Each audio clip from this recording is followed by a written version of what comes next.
Hey y'all, it's your girl Gemini Jazz, and we are back with another video. And today we are going to be discussing Chiron through all 12 zodiac signs. Okay, so first and foremost, before we dive into all of this good stuff about Chiron, because we have lots of things to discuss when it comes to Chiron. It's such a deep and mysterious energy to kind of navigate. Okay, but before we get into all of that, I'd just like to say thank you for being here.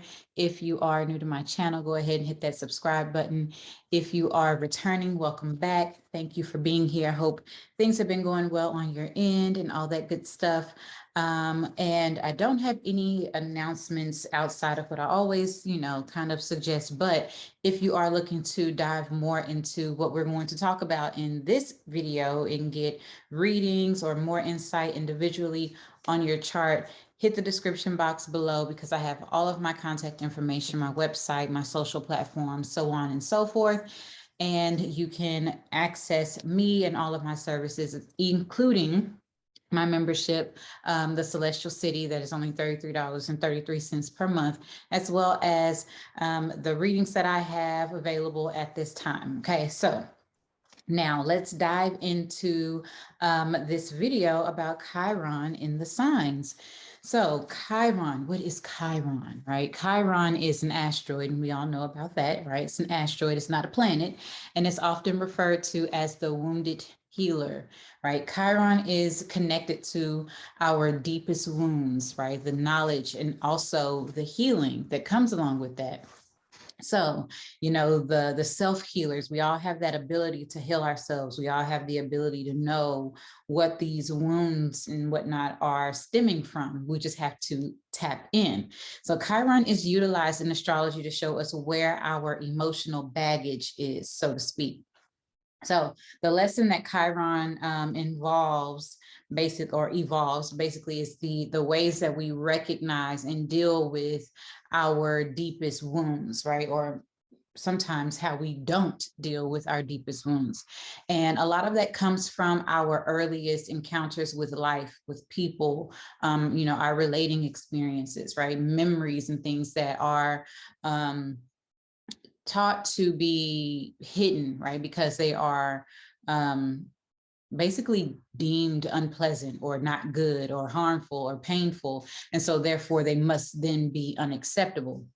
And so because of these energies, this is where emotions like guilt and shame, abandonment, low self-esteem, low self-worth, fears about being rejected, unworthiness, all of these things come into play because of how society deems certain emotions and certain encounters with life to be unacceptable. Now, wherever Chiron falls in our birth chart, preferably by sign, right?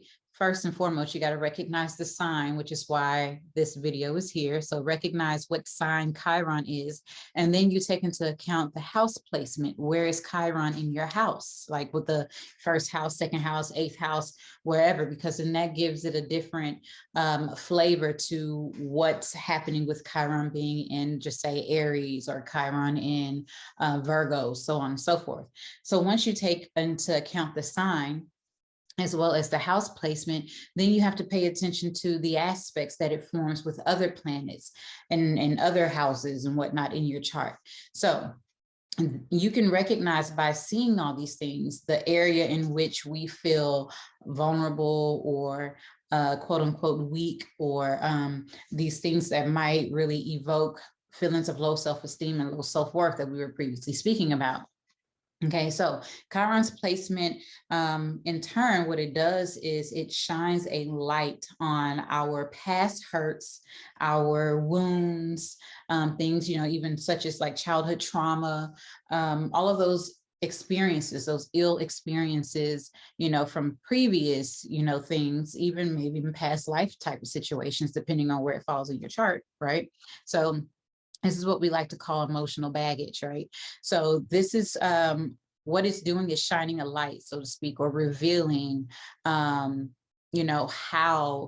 our repeated interactions with others or with the world, excuse me, with the world, so to speak, will provoke our insecurities, and maybe even, you know, what we deem as being failures.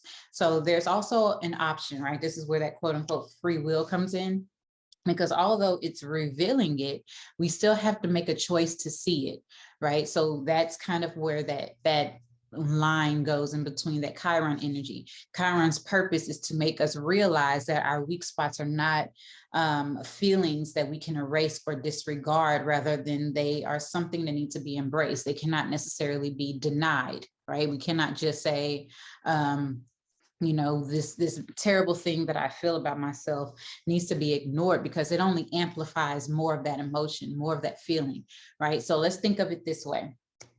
Take peekaboo, the game peekaboo, for example.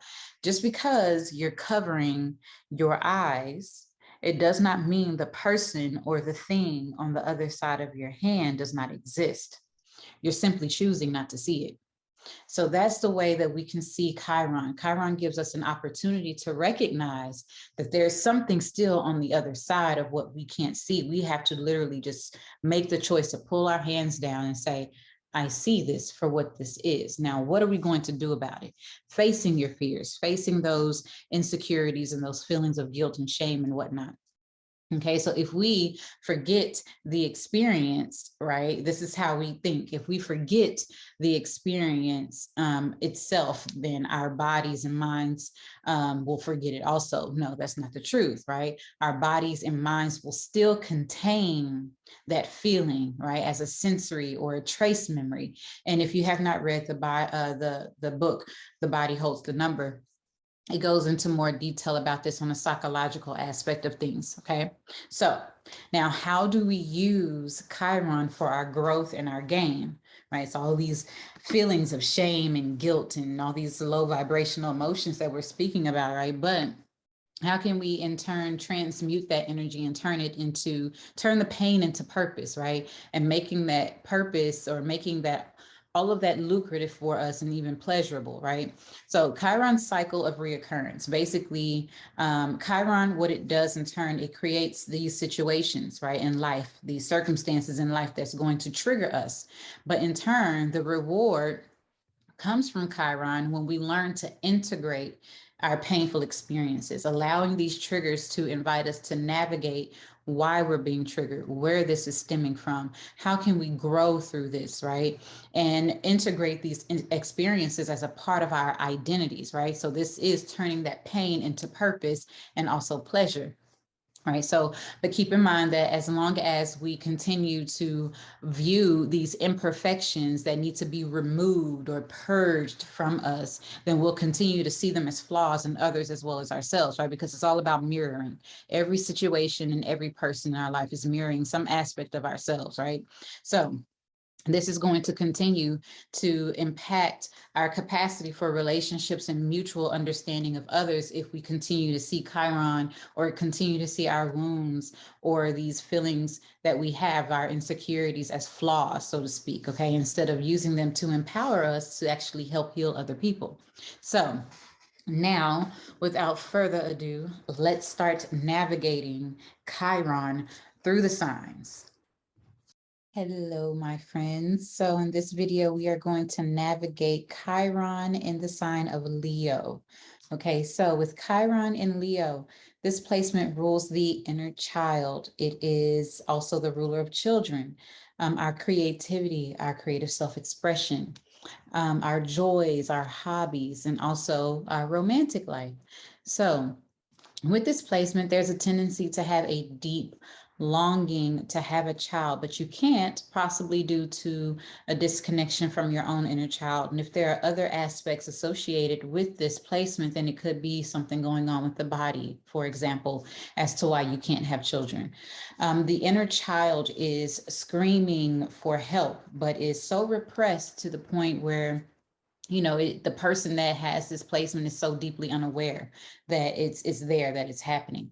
This placement brings the possibility of being betrayed by romantic lovers, because the fifth house rules romance, right? And so also Leo, right? And so it also can bring in a lack of joy, right? Where you just cannot enjoy the fun side of life. So this brings a rigid type of individual. So this person is always serious. They don't want to tap into, or they can't tap into the inner child, the innocence, the joy, the childlike spirit. And somewhere in this person's childhood, they may have experienced an authority figure or a parent that denied their innocence, causing them to grow up really quickly or take on too much responsibility, maybe even cutting off their self-expression, their creativity, and in turn, this cut off their joy, right? So it's like that killing the joy of a child's spirit very early. And so you may also find that a person with this placement, their creative work and their hobbies are not pleasing to others. So therefore they stop doing them. And, they might not, express themselves in that way anymore, even at all. And so this is actually the best way to heal, is to continue doing your creative projects and your creative endeavors, and, enjoy your hobbies. And this is how you actually heal yourself with this placement, one aspect of it. And so another way that you can heal yourself is by embracing or teaching others to accept their creativity, their authenticity, because, Leo is ruled by the sun. So it has a lot to do with your ego. It has a lot to do with your soul purpose. So helping others to embrace that side of themselves, as well as their sexuality and their childlike nature. So, for example, you can become like an artist, or doing art therapy, maybe even like an event planner, a matchmaker. This might be something as well. Okay, so with Chiron in Leo, the wound is, to your ability to manifest your creative self-expression, right? How you show up is your ego. And so you see people alternatively that either they have a deflated ego where it's imbalanced, they really kind of cower inwardly, or they have an overinflated ego. And all depends on placements and aspects and other things, especially where Chiron sits in their chart as well. And so this might come through in several different ways. And so they could feel uncreative, although they are probably the most creative individuals. They might even feel unimaginative and uninspired. So they're lacking that courage, they're lacking that fire, that vitality that the sun provides us, because that Chiron placement in Leo. Okay. They also might feel that others don't see their uniqueness and that they aren't special. And so then in turn, they don't feel like they're special or they're unique. Right. So that kind of like plays a part on their self-worth also, and their sense of purpose here. So these people also have a tendency to hide the results of their creativity, like I was mentioning before. So they may be very creative, they may be beautiful artists or photographers, but they don't share their projects to the world. They don't boast about themselves. Like, you should be proud of what it is that you do and what you create. And these people just really refuse to share this side of themselves with others. And so also they might find it hard to be spontaneous or go with the flow of life and have fun. They also might have a fear of being seen or feeling unworthy of attention or even applause, which is why they in turn kind of hide their abilities or their talents, right? And so a fear of being seen, Leo is the ruler of the performer. So these people will definitely have stage fright as well.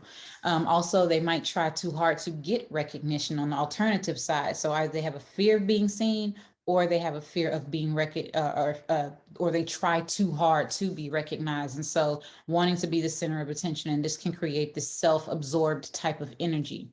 Also, these people champion others, so they are rooting for others' creative efforts and creative projects and things, and support other people's talents while they hide their own. So this is like your best cheerleader on your team, and you know that this person has some type of skill or some type of talent that they are hiding from the world, maybe even from you, but they are like the best cheerleader.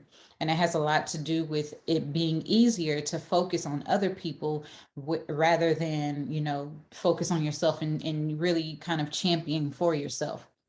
Okay, so the healing journey that involves with this is a lot to do with empowering yourself in order to live from your heart, because Leo rules the heart, and also being able to showing your talents and showing your gifts, and being able to actually see it as, your wholeness, right? Seeing who it is that you are as a whole person, as a whole individual, right?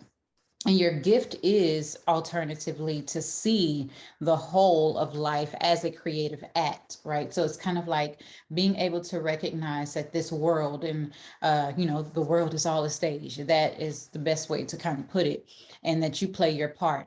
And although you might have in your eyes a minor part, you still play a part. And without your part, the show does not go on, right? So when you give yourself permission to be all that you are, your innate creativity and desire to shine will come through. And so you'll be able to learn where your true talents are and to find a way to express yourself in a spontaneous fashion, right? Tapping into that Leo energy of adventure. Creativity can then become a celebration where, once you've tapped into that side, you can celebrate your creativity however it shows up in your life. And you can also, by doing so, by celebrating yourself, you can inspire others to express their uniqueness, being tapped into their own authenticity as well. And so the person with this placement may also be excellent at encouraging others, especially like their creative talents and whatnot, and also teaching others how to use them, right? How to get in touch with their creativity and their inner life and their inner child, and tapping back into their innocence. So child counselors and things of that nature. And when you develop a deep respect for your inner child and your inner life, you can honor that spark of the same energy that is possessed in everyone else. Okay. So that is all that I have for Chiron through the sign of Leo. And I hope this video was beneficial and helpful, and that it is good and you can get information and helps you kind of navigate and understand more about yourself or someone that you love if you're watching this for someone else in your life. Also, if you are interested in any of the services that House of Chiron offers, hit the description box below. You can access all of my social platforms as well as my website. You can purchase your candles, sign up for the $33 Celestial City membership, and book your reading. Okay. So have a wonderful, wonderful time, and I look forward to connecting.